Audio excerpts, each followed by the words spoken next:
Denmark ended up canceling its saturated fat tax on meat and dairy and shelving their sugar tax because the farming and food company interests claimed too many jobs would be lost if people ate healthier. Apparently, a healthy economy was more important than a healthy citizenry. Ironically, the fat tax was abolished just when evidence of the effects started to appear. The intake of saturated fat among Danish customers from some meat and dairy products was declining, but not from sour cream. The public ended up eating so much more low-fat sour cream that it ended up outweighing the smaller reduction in high-fat sour cream. So you always have to think about the unintended consequences. If incentives have people swapping out sugary cookies for salty chips, for example, it might not be doing the public's health many favors. One field study of a tax on soda found that you can drop soft drink purchases, but households may just end up buying more beer.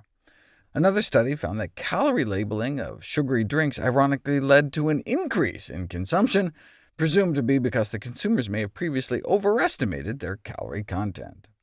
Stark warnings about the risks of unintended negative consequences of obesity-targeted health policies are trumpeted by those with ties to the likes of Coca-Cola, Kraft, PepsiCo, Wrigley, Red Bull, the World Sugar Research Organization, National Cattlemen's Association, Mars, and corn syrup giant Archer Daniels Midland, and that's just a single scientist.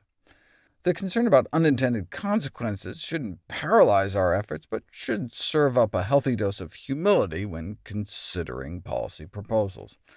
How about releasing a video game for kids that promotes fruit? Sounds good, right? Well, what do you think happened when kids were sat down in front of bowls of fruit and candy and randomized to play one of 3 different computer advert games, advertising game hybrids incorporating product placements, promoting either candy, fruit, or toys? The pro-candy game group ate more candy, but disappointingly the pro-fruit group didn't eat more fruit.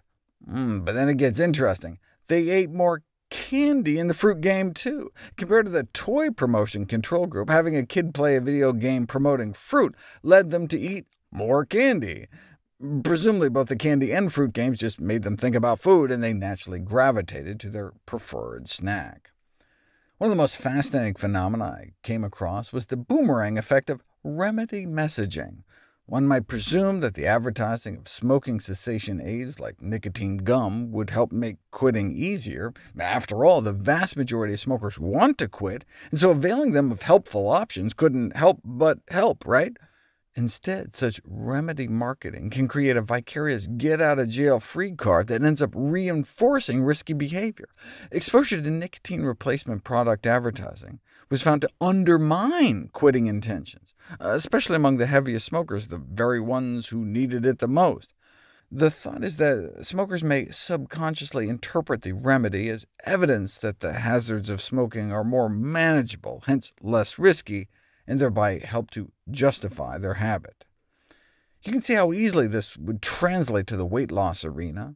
Previously, I explored how self-licensing could cause those taking slimming supplements to inadvertently eat more, but just exposure to a fat-fighting pill advertisement appeared to have a similar type of effect. So even when companies are ostensibly selling health rather than disease, they still may be inadvertently making the problem worse. In the marketplace, there's just no incentive for risk avoidance messaging. Nobody makes money selling "just say no" unless it can be somehow linked to saleable products and services. A policy in France where burgers now outsell baguettes may represent an interesting real-world example of this counterintuitive remedy messaging effect.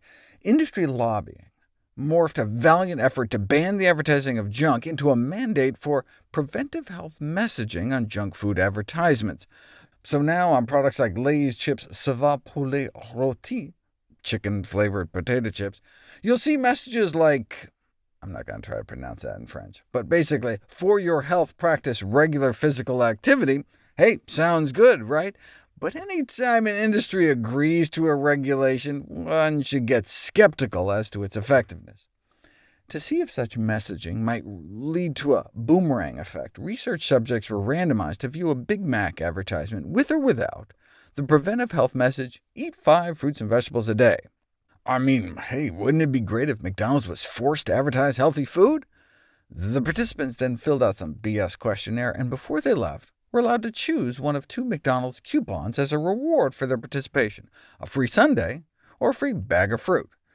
Guess who was more likely to pick the fruit?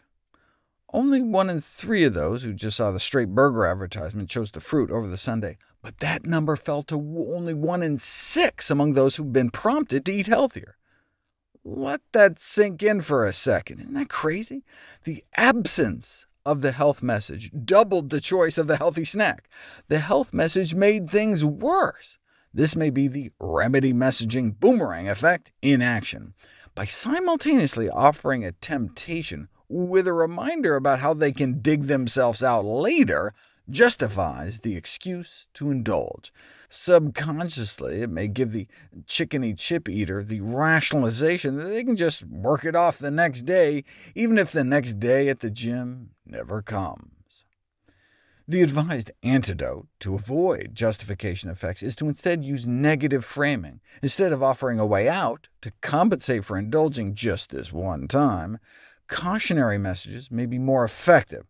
For example, on your next ham and cheese or chocolate-filled croissant, a message like, "For your health, avoid foods that are too fatty, too sweet, or too salty." Now that's a message for which I doubt Les McDonald's would be as enthusiastic. Learning about this rebound effect has made me reflect about my work on nutritionfacts.org, distilled into How Not to Die. Doesn't get much more remedy messaging than that. If we can get such dramatic benefits with diet and lifestyle changes so late in life, in such short amount of time, why can't we just live lives of gluttony and sloth, and then around 50 or so clean up our acts?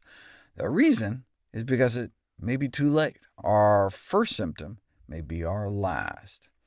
Most people know the #1 killer of both men and women in the United States is heart disease. What people may not know, though, is that, according to the American Heart Association, for the majority of Americans that die of heart disease, their first symptom occurs not years before they die, but literally minutes before they die. Sudden cardiac death is the first manifestation of heart disease for the majority of individuals, particularly among women, meaning you have no idea you even had heart disease until you're literally dying from it. Heart disease reversal is great, but that's why prevention is the key.